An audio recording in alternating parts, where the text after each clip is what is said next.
So hello and नमस्कार दोस्तों, स्वागत है आप सभी का मेरे चैनल ऑल न्यूज़ पे।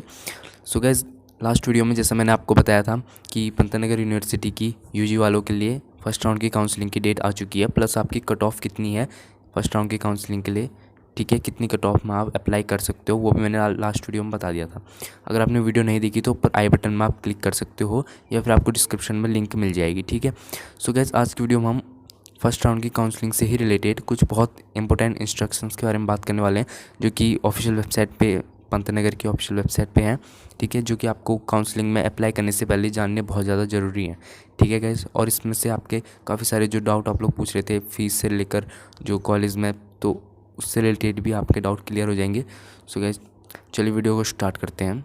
सो इसमें कुछ 10 इंपॉर्टेंट पॉइंट्स दिए गए हैं। तो सबसे पहले हम बात करते हैं पॉइंट नंबर 1 की। सो यहाँ पे बताया गया है इसकी, अगर आपने एक बार चॉइस फिल, जो कि आपकी चॉइस फिलिंग की डेट आपकी यानी कि 10 अक्टूबर यानी कि कल से, ठीक है।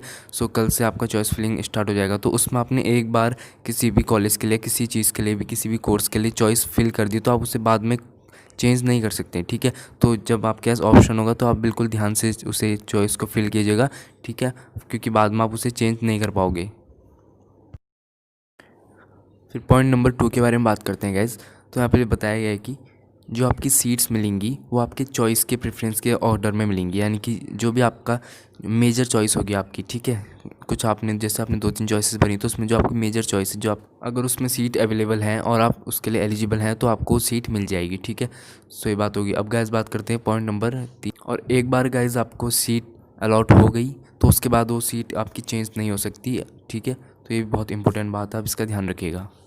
फिर पॉइंट नंबर 4 तो गैस मैंने आपको बताया हुआ है कि आपकी जो फ़ीस होगी फर्स्ट राउंड, ये मैं बात कर रहा हूँ केवल फर्स्ट राउंड के काउंसलिंग की, ठीक है। ये नहीं कि जो सेकंड राउंड होगा उसमें भी सेम, ये मतलब जो आपका फर्स्ट राउंड काउंसलिंग है उसकी आपकी फ़ीस होगी 500 रुपीज़, ठीक है, जो कि नॉन रिफंडेबल है। तो ये फर्स्ट राउंड के लिए, क्योंकि कुछ लोग मुझसे पूछ रहे थे कि केवल फर्स्ट राउंड की फ़ीस देनी पड़ेगी या सारे राउंड इसकी देनी पड़ेगी, जितने भी राउंड काउंसलिंग होगी। तो गैस नहीं, ये सिर्फ फर्स्ट राउंड के काउंसलिंग की फ़ीस है, सेकेंड राउंड की आपको भरनी पड़ेगी, ठीक है। सो अब बात करते हैं गाइज पॉइंट नंबर 5। ये बहुत इंपॉर्टेंट पॉइंट है गाइज, ध्यान से सुनिएगा।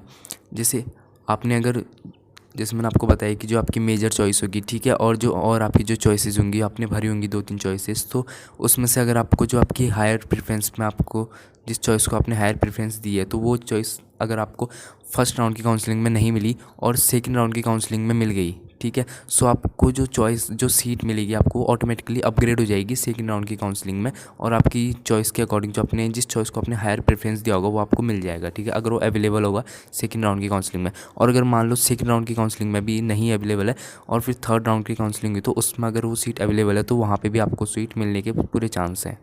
सो अब पॉइंट नंबर 6 है गाइज की, जैसे आपकी सीट आपको अलॉट हो जाएगी तो उसके बाद आपको टोटल यूनिवर्सिटी की जो फ़ीस है, ठीक है, जो अभी थोड़ी देर में हम बात करेंगे फ़ीस के बारे में, वो आपको टोटल फ़ीस पे करनी पड़ेगी। पॉइंट नंबर 7 भी बहुत इंपॉर्टेंट है गाइस कि अगर, जैसे मैंने आपको बताया कि जैसे आपको सीट अलॉट हो जाएगी फिर उसके बाद आपको यूनिवर्सिटी की टोटल फ़ीस पे करनी पड़ेगी, ठीक है।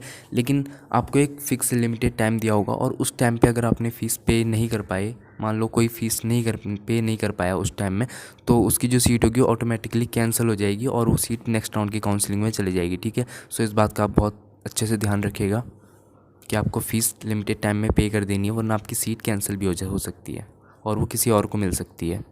सो पॉइंट नंबर 8 है गाइस कि अगर किसी कैंडिडेट को सीट अलॉट हो गई और उसने फ़ीस भी पे कर दी, लेकिन उसके बाद उसको किसी वजह से ये सीट छोड़नी पड़ी है, यानी कि वो एडमिशन नहीं लेना चाहता है, या फिर उसको, क्योंकि काफ़ी टाइम ऐसा होता है कि किसी ने अलग अलग फॉर्म्स भरे होते हैं, जैसे किसी ने नीट का फॉर्म भरा होगा, ठीक है, जैसे किसी ने अलग फॉर्म भरा होगा, तो उसमें अगर उसका एडमिशन हो जाता है, यानी कि पंतनगर यूनिवर्सिटी से थोड़ा अच्छा उसको कॉलेज मिल जाता है कहीं दूसरी जगह, तो उस वजह से उसको सीट छोड़नी पड़ी है, ठीक है। तो और लेकिन अगर आपने फ़ीस भी भर दी है तो उस कैंडिडेट की जो फ़ीस है वो पूरी की पूरी, जो टोटल यूनिवर्सिटी फ़ीस है, जो भी आप 1 साल की एनुअल फ़ीस भरोगे वो वापस हो जाएगी, आपको रिफ़ंड मिल जाएगी, ठीक है, और आप सीट छोड़ सकते हो। तो फिर उसकी जो सीट होगी वो नेक्स्ट राउंड की काउंसलिंग में ऑटोमेटिकली चले जाएगी। सो पॉइंट नंबर 9 गैस बीटेक फूडटेक के बारे में है कि बीटेक फूडटेक एक सेल्फ फाइनेंसिंग प्रोग्राम है, ठीक है। सो इसके लिए आपको, अगर आपका इसमें एडमिशन होता है तो आपको सेमेस्टर की फ़ीस तो भरनी पड़ेगी इसमें, लेकिन इसके साथ साथ आपको एक एनुअल प्रोग्राम के बेसिस पे आपको एक 1 लाख रुपीज़ की अलग से इसमें जो है फ़ीस आपको डिपॉजिट करनी पड़ेगी, ठीक है। तो इस बात का आप ध्यान रखिएगा, ये मैंने आपको बता दिया।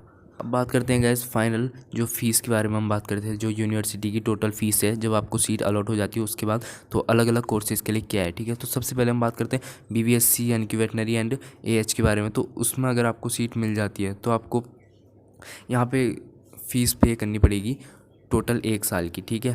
पहले आपको 1 साल की फ़ीस पे करनी पड़ेगी। अगर गाइज़ वो ऑनलाइन क्लासेस होती हैं, क्योंकि अभी जैसी सिचुएशन चल रही है तो उस चक्कर में अभी तो कॉलेज कुछ खुले नहीं है, ठीक है।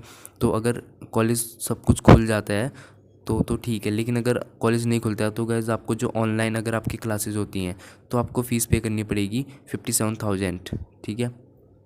लेकिन गाइज़ अगर आपका ऑनलाइन क्लासेस नहीं होती और ऑफलाइन क्लासेस होती हैं, अगर आपको वहाँ जाना पड़ता है क्लासेस में, तो 61,759 रुपीज़ की फ़ीस पे करनी पड़ेगी ऑफलाइन क्लासेस के लिए। प्लस इसमें आपका फूड चार्जेस भी लगेगा अगर आप वहाँ हॉस्टल में रहते हो, ठीक है। अगर हॉस्टल में रहोगे तो आपका फूड चार्ज भी अलग से लगेगा और 61,759 की आपकी फ़ीस अलग से आपको पे करनी पड़ेगी, ठीक है।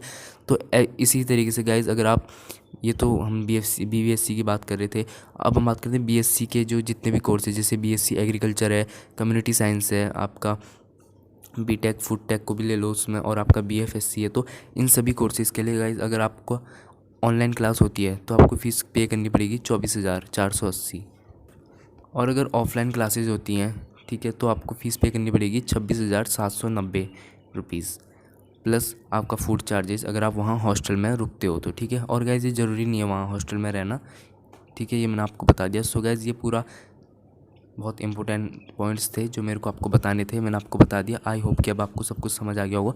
अगर आपका अभी भी कोई डाउट है तो गाइज़ आप कमेंट सेक्शन में मुझसे पूछ सकते हो। और कुछ लोग मुझसे बोल रहे थे गाइज़ कि जो काउंसलिंग है वो केवल फर्स्ट राउंड की होगी या और भी होगी। सो गाइज़ मैं उनको बता दूं कि काउंसलिंग गाइज़ अगर फर्स्ट राउंड में, अभी तो सेकंड राउंड की तो होगी, लेकिन थर्ड राउंड की तब होगी जब सेकंड राउंड में कुछ सीट बच जाएंगी, ठीक है। जैसे आपने यहाँ पे सुन लिया कि कुछ सीट्स जो होती हैं वो कुछ बच्चे छोड़ के चले जाते हैं, तो उन सीट्स को फिलअप करने के लिए नेक्स्ट राउंड की काउंसलिंग होती है, ठीक है। तो ये मैंने आपको बता दिया। अब आपका कोई डाउट हो तो आप मुझसे कमेंट सेक्शन में पूछ सकते हैं। प्लस आप मुझे पर्सनली अगर कोई क्वेश्चन पूछना चाहते हैं तो आप मुझसे इंस्टाग्राम पे भी जुड़ सकते हैं, वहाँ पे आप मुझसे डायरेक्ट मैसेज कर सकते हैं, ठीक है। मेरा यूज़र नेम है @allnewsyoutube। So guys thank you for watching with this video. मिलते हैं अगली वीडियो में, तब तक के लिए गुड बाय।